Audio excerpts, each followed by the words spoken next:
구약 성경 307면에 신명기 29장 1절부터 13절 말씀까지 제가 한 절 읽고 여러분들 한 절 읽고 교독하여 읽도록 하겠습니다. 신명기 29장 1절부터 13절 말씀까지 한 절씩 교독합니다. 호렙에서 이스라엘 자손과 세우신 언약 외에 여호와께서 모세에게 명령하여 모압 땅에서 그들과 세우신 언약의 말씀은 이러하니라.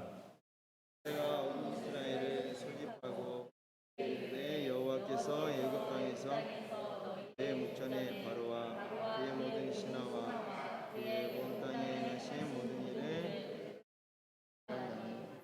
곧 그 큰 시험과 이적과 큰 기사를 내 눈으로 보았느니라. 그러나 깨닫는 마음과 보는 눈과 믿는 이는 오늘까지 여호와께서 너희에게 주지 아니하셨느니라. 주께서 40년 동안 너희를 광야에서 인도하셨거니와 너희 몸에 옷이 낡아지지 아니하였고 너희의 발에 신이 헤어지지 아니하였으며 너희에게 떡도 먹지 먹지도 마시는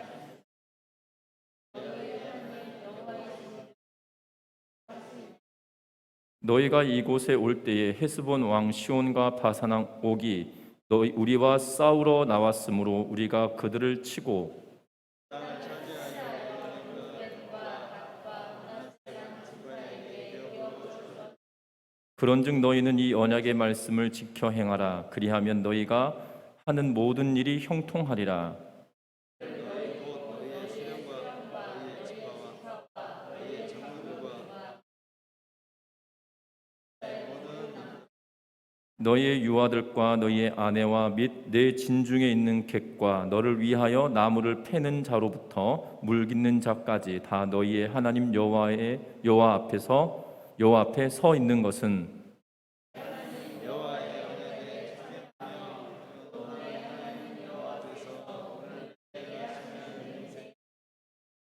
같이 읽습니다. 여호와께서 내게 말씀하신 대로 또 내 조상 아브라함과 이삭과 야곱에게 맹세하신 대로 오늘 너를 세워 자기 백성을 삼으시고 그는 친히 내 하나님이 되시려 함이니라. 아멘. 우리 인사 나누고 말씀 나누겠습니다. 사랑하고 축복합니다. 릭 이젤이라고 하는 분이 위기라고 하는 책을 썼습니다. 그 책 가운데 이러한 내용이 기록되어져 있는데요. 제리스 브리간이라고 하는 사람이 테네시주에 있는 교도소에 투옥되었다.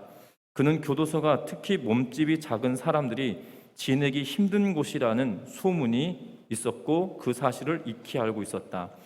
대개 교도소 안에서는 덩치가 큰 죄수들이 약한 사람들을 괴롭히는 일이 잦았기 때문이다. 그런데 어느 날이었다. 브라간은 체구가 작은 젊은 죄수 2명이 교도소 앞마당을 겁없이 거니는 모습을 목격했다. 그는 다른 죄수에게 왜 아무도 저들을 괴롭히지 않죠? 라고 물었다. 그러자 저 젊은이들의 아버지를 한 번도 보지 못했소? 라는 대답이 돌아왔다. 그 젊은이들의 아버지는 테네시 동부에서 온 거대한 몸집의 터프가이였다. 그는 자기 아들들을 보호하기 위해 일부러 죄를 짓고 경찰에 잡혀 교도소에 들어왔다. 물론 그는 아들들을 응석박지로 키우려는 것이 아니었고 그들이 사내답게 성장하기를 원했다. 하지만 또한 아들들을 보호하기 원했다. 그는 모든 죄수들에게 자기 아들들을 괴롭히는 사람이 있다면 각오하라고 엄포를 놓았고 그 후 3년이 흘러 그는 집행유예로 풀려났고 아들들만 감옥에 남게 되었다. 하지만 여전히 그들을 괴롭히는 사람은 없었다. 왜냐하면 그들의 아버지가 언제라도 다시 감옥에 돌아와 보복하리라는 사실을 알고 있었기 때문이다. 아들들을 위해 교도소에 들어온 헌신적인 아버지의 모습이 마치 하나님을 연상케 한다라고 이렇게 이 위기라고 하는 책에 기록해 놓고 있는 걸 보게 됩니다. 이 글을 읽으면서 이 미국 영화 보면 교도소에 관련된 영화 보면 덩치가 이렇게 큰 사람들이 약한 사람들을 이렇게 괴롭히는 모습들이 종종 등장하지 않습니까? 그리고 그런 것을 연상하면서 이 아버지가 얼마나 덩치가 크고 터프했으면 아버지가 들어와서 엄포를 놓았을 때 그 교도소의 모든 사람들이 두 아들이 몸집이 왜소함에도 불구하고 당당하게 걸어 다닐 수 있게 만들었을까라는 생각이 들었습니다. 이 저자가 기록하고 있는 것은 우리 하나님도 이런 분이시라는 거죠. 우리가 이 땅의 삶을 살아갈 때 어찌 보면 이 죄수들과 함께 살아가고 있는 두 아들과 같은 모습이 우리들에게도 있지 않나 생각이 들어집니다. 세상은 우리가 볼 때 거대한 덩치가 크고 우리를 두렵게 하는 골리앗과 같은 존재들일 것 같습니다. 그런데 하나님은 우리의 아버지이셔서 그 골리앗을 넘어 쓰러뜨리기도 하시는 분이 저와 여러분들의 아버지이시다는 사실이죠. 그런데 그 아버지가 우리와 함께 하셨고 또한 우리와 동행하고 계시는데도 불구하고 우리는 어느 순간 그 아버지를 의지하지 아니하고 살아갈 때가 너무나도 많다는 겁니다. 이스라엘 백성들에게 동일한 모습이 아니겠나 싶은 생각이 들어집니다.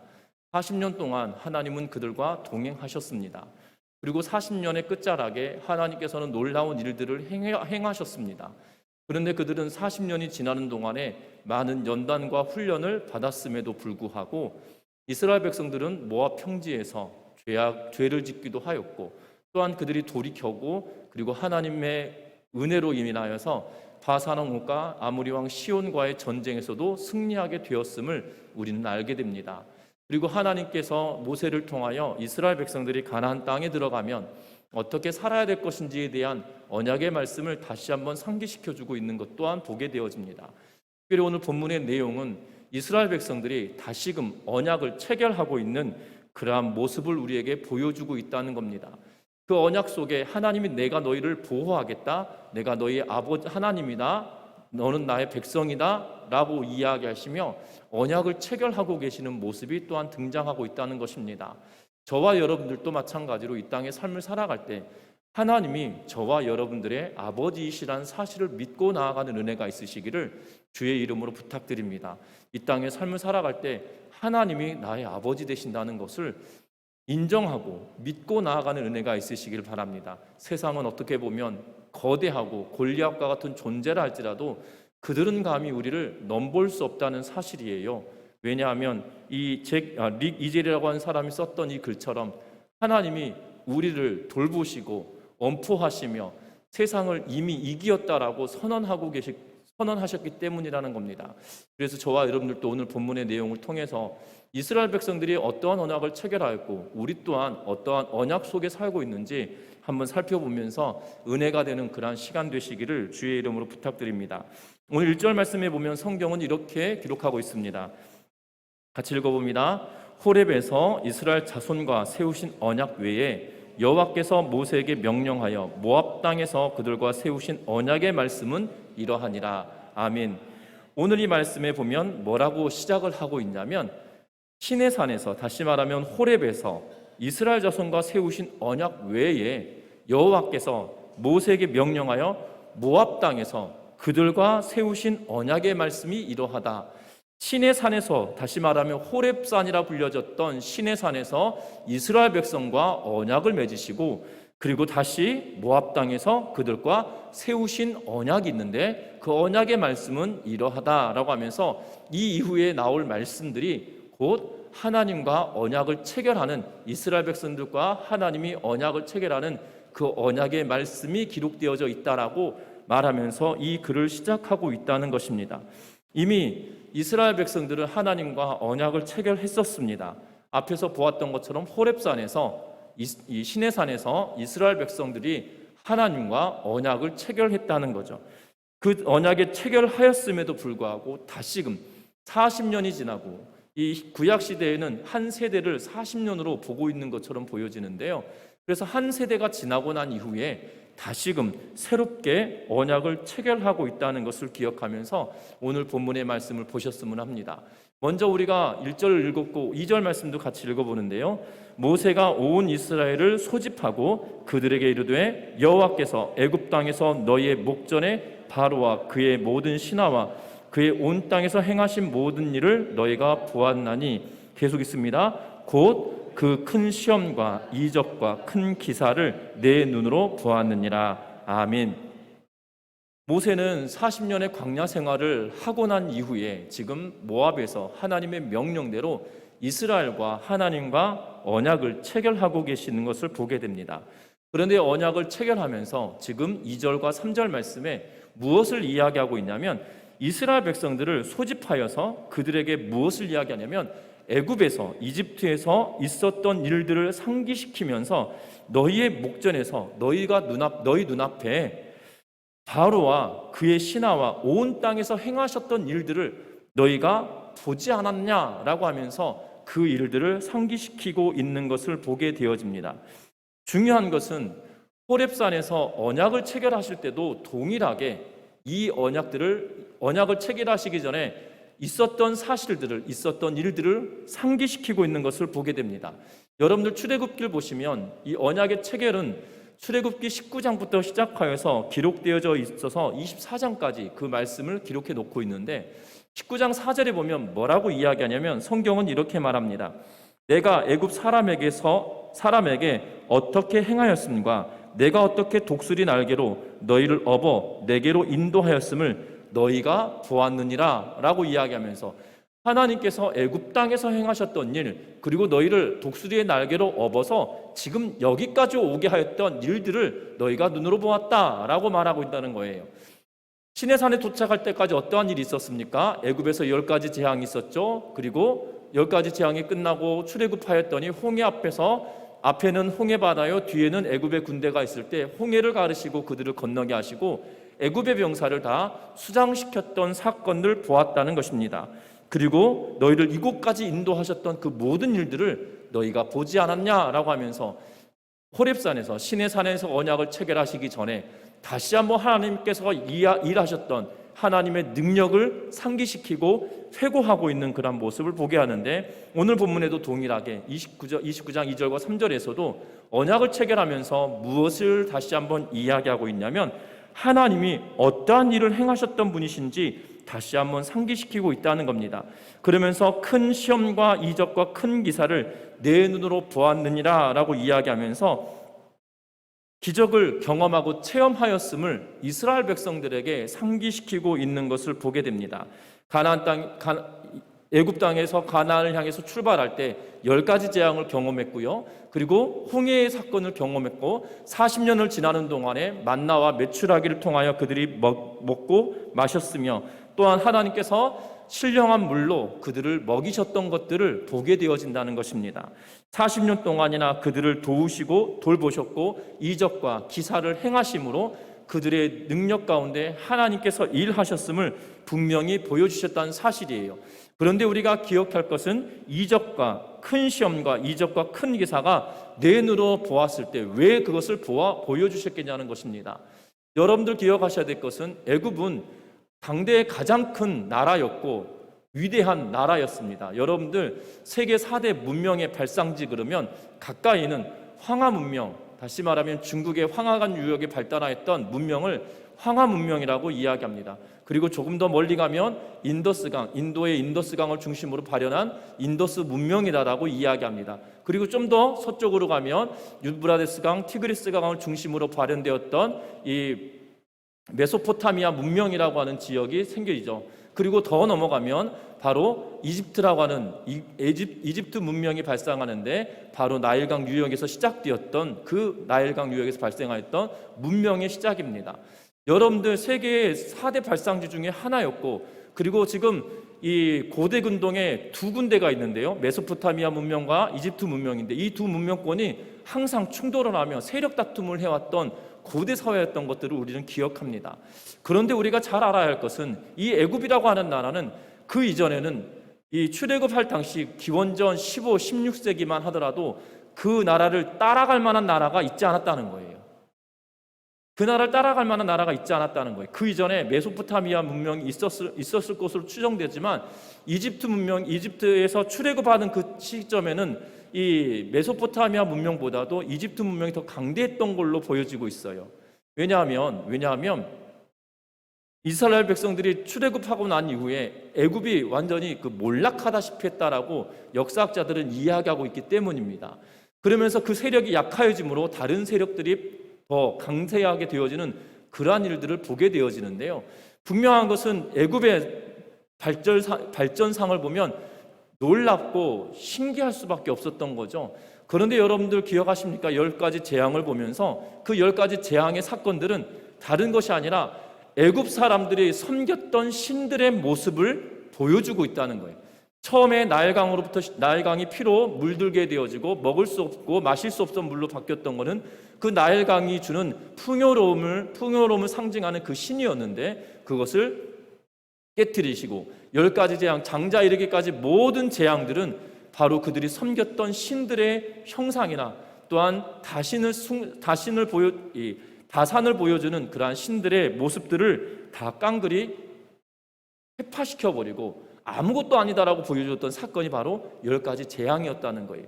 이스라엘 백성들이 출애굽하면서 이미 애굽 사람들이 섬겼던 그 신들에 대하여 막연한 동경이 있었을 텐데 그 동경마저도 깡그리 다 무너뜨리셨던 사건이 바로 이 10가지 재앙 사건이었다는 거예요. 이것이 이적과 기사를 통하여서 그들이 깨닫고 보았던 건 뭐냐면 우리의 하나님이 놀라운 하나님이구나 하는 사실을 깨닫게 되어지는 것이죠. 그냥 단순히 그 민족이 섬겼던 그들의 조상 아브라함이 섬겼던 가족신과 부족신이 아니라 한 나라를 몰락시키는 심지어 가장 최대 강국이라고 불렸던 애굽의 모든 병사가 홍해 바다에 수장되어지는 사건을 통하여 우리가 섬기는 그 하나님이 어떠한 하나님인지 눈으로 보게 하셨던 사건이 바로 이 이적과 기사에 관련된 사건이라는 거예요.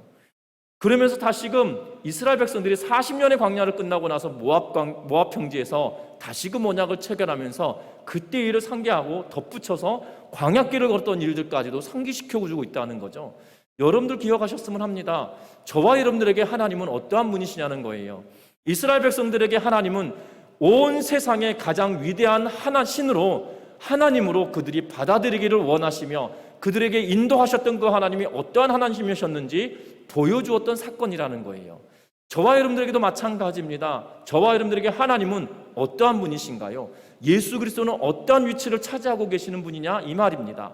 저와 여러분들 기억할 것은 예수 그리스도가 저와 여러분들을 위해 십자가에 죽으시기까지 저와 여러분들을 사랑하셨고 이 예수 그리스도는 하나님이시며 모든 만유의 왕이요 만왕의 왕 되신 그 하나님이 바로 예수 그리스도라는 사실들을 우리에게 보여주고 있는데 우리는 그분을 어떻게 여기고 바라보고 있는지 한번 살펴보아야 된다는 거예요. 언약을 체결하면서 그 하나님이 누구신지에 대하여 명확한 이해가 그들에게 있어야 된다고 하며 다시금 기적과 이적의 사건들을 상기시켜주고 있다는 거고 너희가 보았던 것이 도대체 무엇이는지 너희는 아느냐라고 말하고 있다는 거예요. 저와 여러분들이 경험하였던 하나님은 어떠한 존재인가요? 저와 여러분들이 경험하였던 하나님은 하찮은 분이셨나요? 세상이 우리가 오늘 찬양을 통해서 고백하였던 것처럼 주 예수보다도 귀한 것은 없다라고 찬양은 고백하지만 실상은 예수보다도 더 귀한 것들이 우리에게 너무나 많잖아요. 저와 여러분 삶 가운데 예수보다 더 귀한 것이 없다라고 고백했다라면 현실을 살아가면서도 예수가 가장 귀한 분이다라고 여기고 고백하는 일들이 있어야 된다는 거죠.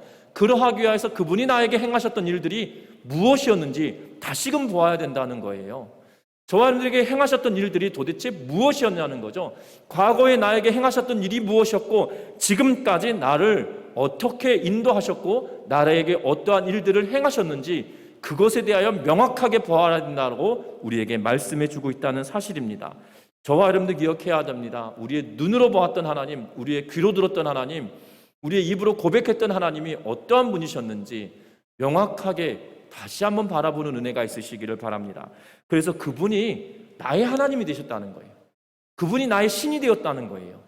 다른 누구가 나의 신이 된 것이 아니라 그분이 나의 신이 되셔서 나를 이끄시고 내 인생을 이끌어 가시며 내 인생을 책임져 주셨던 그분이셨던 것을 우리가 고백하며 살아가는 은혜가 있으시기를 주의 이름으로 부탁드립니다. 더불어 7절부터 9절 말씀 보면 이렇게 이야기합니다. 너희가 이곳에 올 때 헤스본 왕 시온과 바산 왕 옥이 우리와 싸우러 나왔으므로 우리가 그들을 치고 그 땅을 차지하여 루벤과 갓과 므낫세 반지파에게 기업으로 주었나니 그런즉 너희는 이 언약의 말씀을 지켜 행하라. 그리하면 너희가 하는 모든 일이 형통하리라 라고 이야기합니다. 이제 다시 한번 강조합니다. 무엇을 강조합니까? 너희가 지나왔던 시간들을 기억하는데 지금 너희가 이곳에 올 때 바로 앞에 전쟁을 치르지 않았냐는 거예요. 헤스본 왕 시온과 바산 왕 옥은 당시 그 지역에 뭐라고 그래야 되죠? 그 가장 큰 영향력 있는 그러한 나라들이었어요. 그 왕들이었음에도 불구하고 헤스본 왕 시온과 바산 왕 옥이 죽었고 죽임을 당했다는 거고, 이 전쟁에서 이스라엘 백성들이 승리했다는 거예요. 하나님이 그렇게 인도하셨다라고 하면서 그 땅을 누구에게 주었다고 이야기합니까? 르우벤과 갓지파와 므낫세 반지파에게 주었다라고 이야기하고 있어요. 여러분들 기억해야 합니다. 이렇게 말씀하신 이유가 무엇일까요? 우리에게 지금 하나님께서 이 언약을 체결하고, 하나님이 너희에게 이 언약을 체결한 대로 우리에게 주실 땅이 있는데, 그 땅이 어디냐? 가나안 땅이라는 거예요. 그런데 지금 너희가 맛보기를 보지 않았냐는 거예요. 하나님께서 너희와 함께 싸우시고 너희와 함께 하시고 너희를 지키시는 분이시다라고 하면서, 그것이 이 위대하고 강대해 보였던 헤스본 왕 시온과 바산 왕 옥과의 전투에서 너희가 승리하게 만드신 것이 아니냐라고 지금 모세는 이야기하고 있다는 거예요.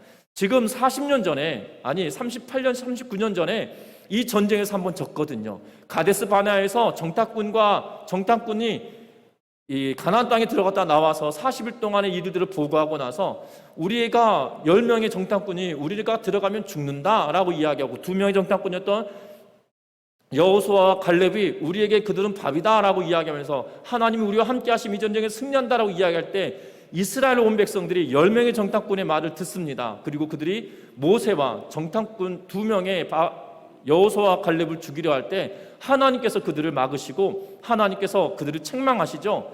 그 일로 인하여서 우리가 올라가겠다라고 이야기할 때 치렀던 전쟁이 바로 이 헤스본 왕과 바산 왕과의 전투였어요. 그런데 38년 전, 39년 전에는 어땠습니까? 완전히 깨졌거든요. 그리고 그들이 40일, 정탐꾼이 40일 동안 정탐했던 날을 하루를 1년으로 쳐서 40년의 광야 시간을 보내겠다던 이유가 거기 있었단 말이에요. 그런데 이제는 하나님께서 이제 맛보기로 너희 이제 들어갈 준비됐어, 이 전쟁에서 너희가 승리할 거야 라면서 그들에게 승리를 주시고, 가나안 땅에 들어가면 너희에게 주실 땅이 있다라고 보여주고 있다는 사실이에요. 그 언약의 말씀을 체결하며 하나님의 기적을 우리의 눈으로 보여주고 있음을 말하고 있다는 거예요. 저와 여러분들의 삶에도 분명한 것은 기적의 역사들이 있다는 거예요. 여러분도 어떠한 분은 정말 놀라운 일들이 있을 수도 있습니다. 질병이 치료받고 고침받는 역사를 경험했을 수 있고요. 어떤 분은 내 마음이 내가 과거에는 이랬는데 예수 믿고 난 이후에 변화된 삶을 살았음에 대하여 이야기하는 분들이 반드시 있다는 거죠. 그 여러분들, 그 변화되었고 우리에게 보여주셨던 그 하나님의 역사와 은혜의 일들을 다시 한번 눈으로 보며 기억하는 우리 모든 성도님들 되시기를 주의 이름으로 부탁드립니다. 그리하여야 우리가 흔들리지 않는다는 거예요. 언약을 체결할 때 우리에게 행하셨던 그 하나님이 막연한 하나님이 아니라 실제적인 하나님이어야 된다는 거예요. 우리의 신앙생활은 막연하게 신앙생활하는 것이 아니고요, 살아계신 그 하나님과 나와의 관계에서 내가 어떠한 관계를 맺고 살아가느냐가 중요한데, 그 실제적으로 하나님이 내 삶의 주인이시고 실제적으로 살아계신 하나님을 우리가 받아들이지 않으면 막연한 존재밖에 되지 않는다는 거예요. 마치 정한수를 떠놓고 장독대 위에 이 물을 떠놓고 촛불을 켜놓고 쌀을 퍼다 놓고 그곳에 손을 빌며 빌었던 우리의 조상들의 어머니와 다를 바가 아무것도 없다는 거예요. 신앙생활은 그것이 아니라는 거예요. 명확한 존재가 있고 우리의 대상이 분명하게 있다는 거예요. 그리고 그 대상이 우리에게 행하셨던 일이 명확했었다는 거예요. 심지어 예수께서 십자가에 죽으신 사건이 역사적인 사건이고 부활하신 사건도 역사적인 사건이라는 거예요. 이것이 예수께서 십자가에 죽으시고 부활하셨다는 사건을 부인하는 사람은, 아니 없다라고 거짓이라고 한 사람은 상식 밖의 사람인 거예요. 이것은 역사적인 사건이거든요. 그 역사적인 사실을 우리에게 보여주시며 그분이 너에게 어떠한 존재냐라고 우리에게 말하고 계시는 거거든요. 저와 여러분들 헛된 것이 아니라는 거예요. 신앙생활은 하나님은 막연한 분이 아니시라는 거예요. 우리에게 친히 이 땅에 오셔서 나의 주 나의 하나님을 우리에게 오셨고, 그분이 나의 신앙의 대상이시고 그분이 나의 믿음의 대상이시라는 거예요. 명확하신 분이시기에 우리의 눈앞으로 우리가 눈으로 보았던 그분을 믿고 나아가는 은혜가 있으시기를 주의 이름으로 부탁드립니다. 그러면 우리에게 눈으로 보여주셨던 그 하나님은 어떠한 분이시냐는 거예요. 5절과 6절 말씀 같이 읽어봅니다. 5절과 6절입니다. 주께서 40년 동안 너희를 광야에서 인도하셨거니와 너희 몸에 옷이 낡아지지 아니하였고 너희 발에 신이 헤어지지 아니하였으며 너희에게 떡도 먹지 못하며 포도주나 독주를 마시지 못하게 하셨음은 주는 너희의 하나님 여호와이신 줄을 알게 하려 하심이니라. 아멘. 오늘 이 말씀에 보면 하나님께서 광야길을 걷는 동안에 놀라운 일들을 행하셨음을 다시 한번 강조합니다. 우리가 이 말씀 본 것 같지 않으십니까? 5절에 보면 40년 동안에 너희를 광야에서 인도하였거니와 너희 몸에 옷을 낡아지지 아니하였고 너희의 발에 신이 헤어지지 아니하였으며 라고 이야기하는 이 말씀이 8장 4절에서도 동일하게 쓰여져 있었습니다. 여러분들 기억하시는지 모르겠는데요, 이 40년 동안에 내 의복이 헤어지지 아니하였고 내 발이 부르트지 아니하였느니라 라고 이야기하면서 신명기 8장 4절에 한번 이야기했던 이야기를 다시 한번 반복하고 있죠. 분명한 것은 옷이 낡지 않았다, 신발이 떨어지지 않았다, 이것을 말하고 싶어 하시는 것이 아니죠. 40년 동안이나 버텨냈다라고 말하는 것을 말하고 있지 않아요. 하나님께서는 지속적으로 의복과 신발을 공급해 주셨음을 이야기하고 있다는 겁니다. 그러면서 6절에 뭐라고 이야기합니까? 떡도 먹지 못했다, 포도주나 독주도 마시지 못하였다라고 이야기하고 있어요. 광야길을 걸어가는 동안에 이스라엘 백성들은 무슨 생활했나요? 농업을 하였나요? 유목을 하였나요? 농업을 한 것이 아니라 유목을 한 것이잖아요. 하나님께서 이 구름으로 자리를 잡고 내리시면 그 땅에 이스라엘 백성들이 자리를 터전을 잡고 천막을 치죠. 그리고 구름이 떠오르면 이스라엘 백성들이 다 짐을 꾸려서 이동했던 것이죠. 유목 생활하였기 때문에 농사를 짓지 않았어요. 그러면 떡을 만들 때 무엇으로 만드나요? 우리는 떡을 만들 때 쌀로 만들잖아요. 그러면 우리가 유목 생활하는 사람이라면 이 쌀을 원료로 할 수 있는 떡을 만들 수 있을까요? 못 만들까요? 못 만들거든요. 이스라엘 백성들이 밀을 재배해서 여기서 떡이라 번역된 것은 빵으로라고 말할 수 있을 텐데요. 그러면 밀가루를 얻을 수 있는 길이 없는 거예요. 그래서 이스라엘 백성들이 40년 동안이나 하나님께서는 옷도 제공해 주셨고 그리고 신발도 제공해 주셨고, 그런데 밀가루는 제공해 주지 않으시고 이스라엘 백성들이 포도주나 독주도 구경조차 하지 못했어요. 왜 그렇습니까? 포도를 재배한 적이 없기 때문이죠. 40년 동안 광야길을 걸었기 때문이죠.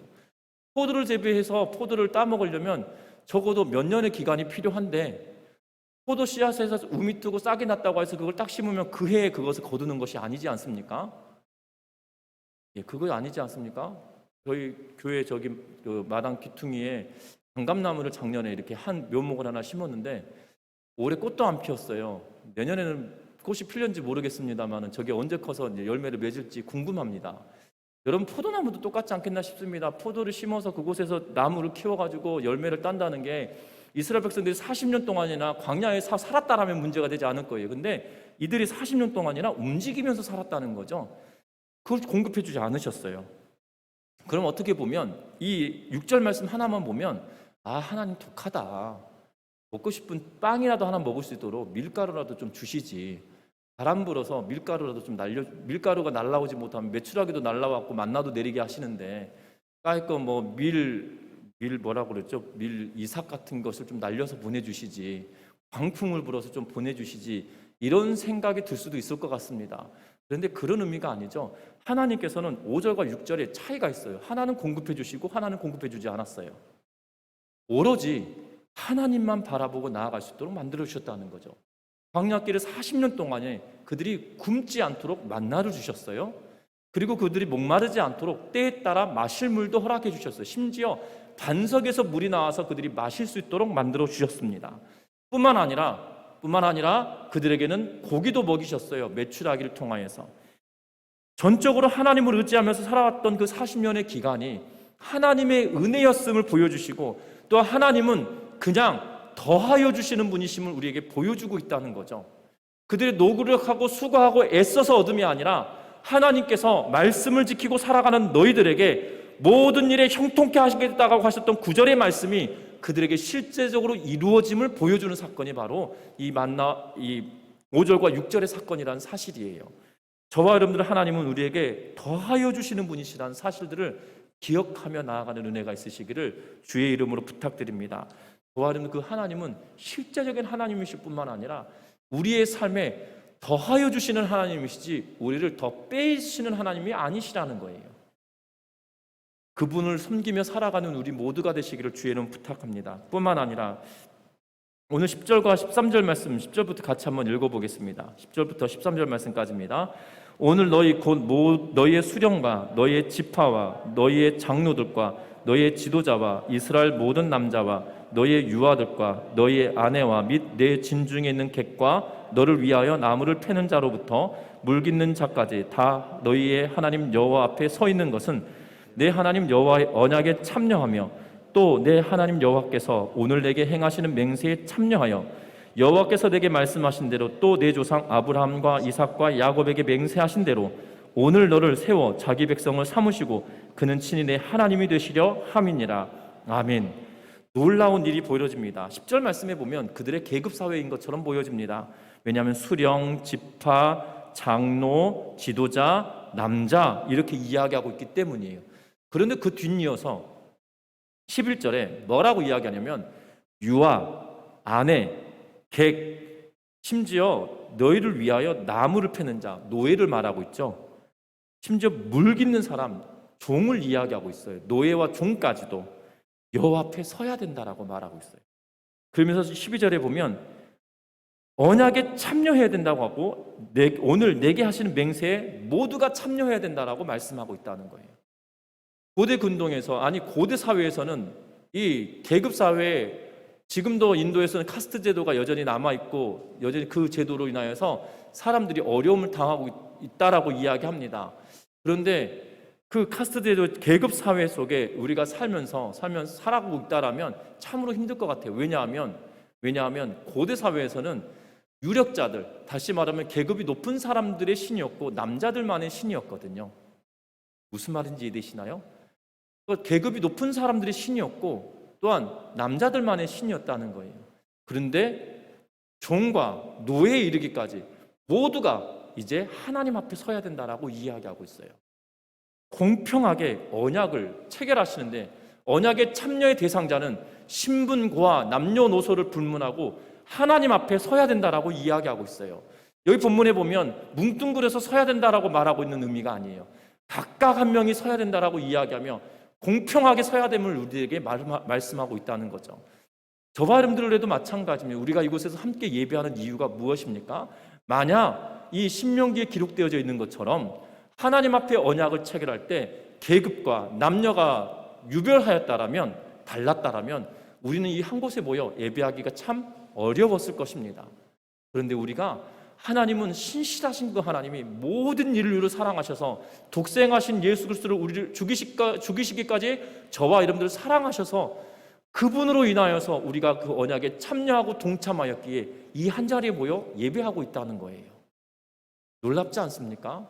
이것이 이스라엘 백성들을 통하여 이미 기원전 15세기 이전부터 지금까지 우리들에게 주고 계시는 하나님의 약속이라는 거죠. 그 약속은 잘생겼다고 해서 남자라고 하여서 돈이 많다고 하여서 지위가 높다고 하여서 특별한 언약을 체결하신 것이 아니라 가난하던 종으로 살고 있던 여인이든 어린아이든 노인이든지 간에 남녀노소를 불문하고 계급을 불문하고 하나님은 공평하게 그 언약을 체결하고 계시는 분이시라는 사실을 믿고 나아가는 은혜가 있으시기를 주의 이름으로 부탁드립니다. 그래서 13절에 뭐라고 하십니까? 여호와께서 내게 말씀하신 대로 또 내 조상 아브라함과 이삭과 야곱에게 맹세하신 대로 오늘 너를 세워 자기 백성을 삼으시고 그는 친히 내 하나님이 되시려 함이니라 라고 말씀하고 있어요. 아브라함과 이삭과 야곱에게 맹세하신 것처럼 지금 이스라엘 백성들이 모두가 무리가 나왔으면 너희에게라고 하는 너희에게라고 표현을 써야 될 텐데 뭐라고 표현합니까? 너를 세워 자기 백성을 삼으시고 그는 친히 너의 하나님이 되실 거다라고 말씀하고 있다는 거죠. 저와 여러분들 개개인에게 공평하게 임하시는 하나님이라는 사실을 믿고 나아가는 은혜가 있으시기를 주의 이름으로 부탁드립니다. 우리의 하나님이 아니에요. 나의 하나님이에요. 내 역사 속에, 내 시간 속에 나에게 은혜를 베풀어 주셨고 나와 함께 하시고 나와 언약을 맺으신 그 하나님의 약속이 여러분들 삶 가운데 있다는 사실을 기억하면서 우리의 하나님, 뭉뚱그리는 우리의 하나님이 아니라 딱 지명하여 나의 하나님이란 사실이에요. 내가 너를 지명하여 불렀나니 너는 내 것이다라고 말씀하신 그 하나님의 음성이 여러분들에게도 들려지시기를 주의 이름으로 부탁드립니다. 말씀을 맺으려고 합니다. 우리는 먼저 하나님께서 우리를 사랑하셨다는 사실을 우리는 기억해야 합니다. 그 아들까지도 내어주시기까지 아낌없이 우리에게 사랑을 주셨다는 거죠. 그 사랑을 주신 하나님이 저와 여러분들의 실제적인 하나님으로, 실제적인 여호와 하나님으로 다가오시기를 주의 이름으로 부탁드립니다. 뿐만 아니라 나에게 행하셨던 일들을 우리의 눈으로 경험하였던 것처럼 기억하시길 바라고, 뿐만 아니라 우리를 인도하시고 먹이시고 입히시고 채우셨던 그 하나님의 놀라우신 손길을 다시 한번 기억해 내시길 바랍니다. 뿐만 아니라 이 언약의 말씀은 나와 맺은 언약이라는 사실이에요. 우리와 맺은 것이 아니라 나와 맺으셨다는 사실이에요. 그래서 여러분들 한 명 한 명이 나의 하나님으로 온전하게 받아들이며 나의 하나님으로 믿음으로 말미암아 우리가 이 땅 가운데 삶을 살아갈 때 9절에서 말씀하신 것처럼, 9절과 13절에서 이야기하셨던 것처럼 너희가 하는 모든 일을 형통케 하겠다고 약속하셨던 그 하나님이 저와 여러분들의 하나님 되시기를 주의 이름으로 부탁드립니다. 기도합니다.